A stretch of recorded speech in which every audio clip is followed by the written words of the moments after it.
Hi there, Melissa, and welcome back to my channel. I have another layout for the Confessions of a Paper Addict Cut Files design team, and I'm using the arrow background. So I did something a little different with this one. I decided that rather than cut this pattern on, say, white cardstock and back it with pattern paper, I would use my sketch pen, and I used a gold pen, and I had the silhouette draw the pattern out, and then I was hopeful that this would work, and I'm so relieved it did.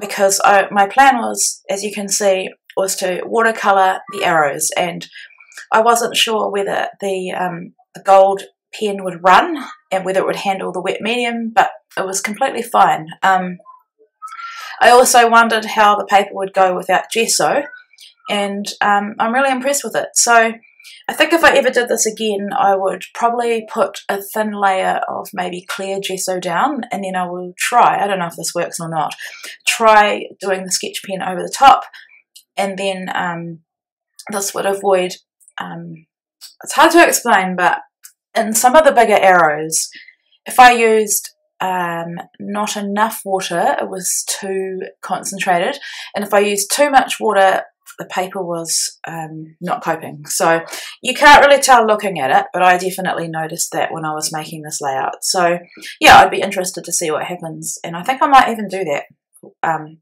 Just make another layout and see how it goes. But yeah, so what I did was I'm using the Pink Fresh Out and About collection, and I just got I've got an extra packet of the puffy stickers, and if you go to the embellishments in a collection, they're a good indication of all the colours in the collection. And then I'll show you my photo soon, but I've picked a very neutral photo of Sam, and by neutral I mean there's not many colours on it, and that enables me to play with the different colours in this collection. So I initially thought I will focus on blue and yellow and orange like you can see here, but then I added in the green and the pink as well.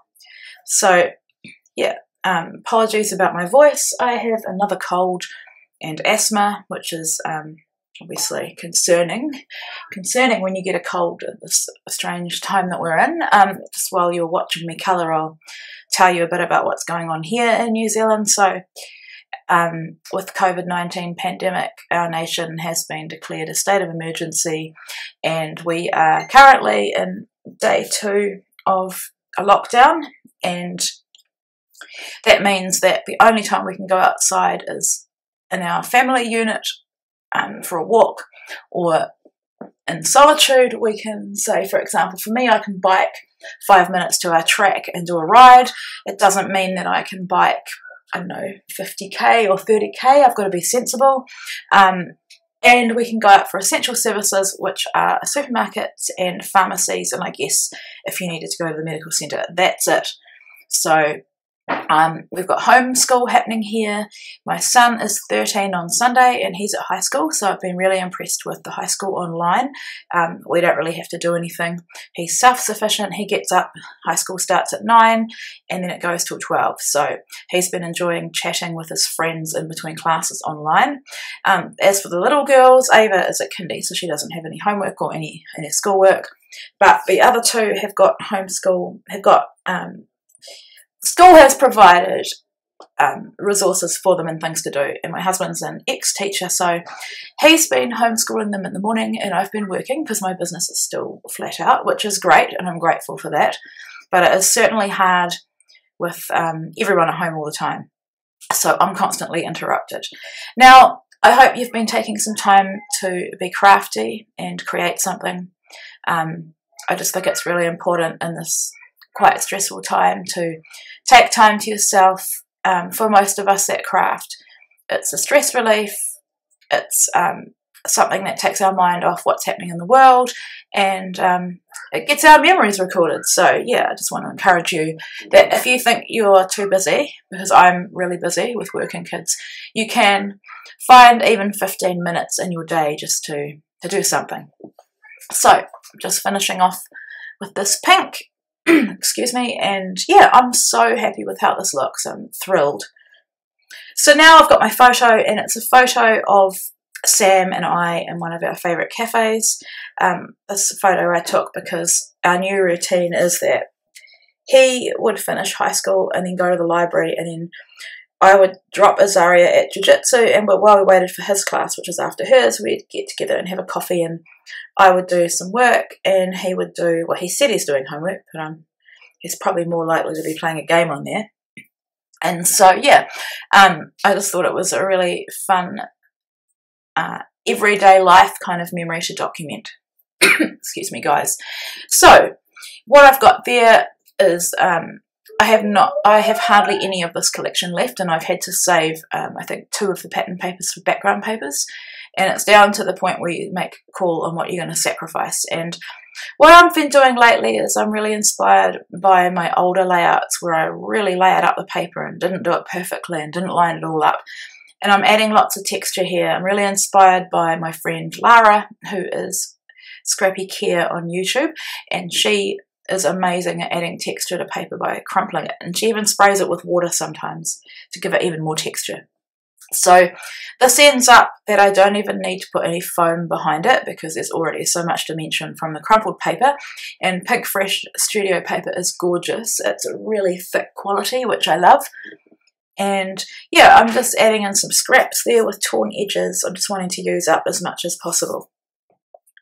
So just working out where my photo goes, and the logical place is in the middle. So now I want to back this onto a pattern paper, and in retrospect, I didn't even think, but I should have gutted the paper that I use. I didn't even think of it. Too late now, it's all glued down. But anyway, that's I made this late at night. So that's the paper I'm going with. And I could have, yeah, just thinking I could have used this for layers. I did have to sacrifice the circle paper on the background, and I've seen lots of layouts made with that, but that's okay. I just think that this kind of red-orange really makes my, it grounds my layer, and it sort of makes those colours pop. So if I had been not lazy, well, not that I'm lazy, I'm just so busy, I would have pulled out my machine, my sewing machine, and stitched around the edge, but I didn't. But you'll see what I do soon instead of that. So just distressing the edges of that cut apart ticket, and now I'm wanting to find some embellishment. I think I've said this many times, but when I have, excuse me, when I have a layout that has a busy cut file, and even though, you know, this is still a cut file, even though it's basically painting, colouring, I want that to be the main feature, and then I want to cluster a few things to draw your eye into the photo. So at this point, I didn't know what to call this layout, and then I thought that Enjoy the Journey little die cut is actually perfect because it's a new journey for us having a child at high school, and we want to give him independence, but at the same time not give him free rein to do whatever he wants. So it's a new parenting journey, and we do want to enjoy the journey because we're aware that he's nearly 13, and in 5 years he'll be probably leaving home. So my mama heart doesn't want to think about that right now, so I do want to enjoy every step of the way. So here, just adding some double-sided tape, and I'll also use some Tombow just to ensure that this stays put. I'm not gluing it down yet because I just want to make sure that it's exactly where I want it. I am committing to that Enjoy the Journey die cut, and I've put it on a part of the photo where it's just the table at the cafe. There's nothing that it's covering. So there I'm using some Heidi Swap Colour Shine in black. I thought this needed something to tie the darker title, I guess, and the darker like colours of the computer in the photo. So I'm really happy with how this is looking as well. And yeah, don't worry, I do get rid of that, as you can see there. I at first thought I should have put my actual mixed media mat down, but on my white table, but I did manage to get rid of the ink. So if you do drop it anywhere like a white table, if you get rid of it quickly, and I found a baby wipe was a good thing to use. So I'm down to the last few bits of mixed embellishments here.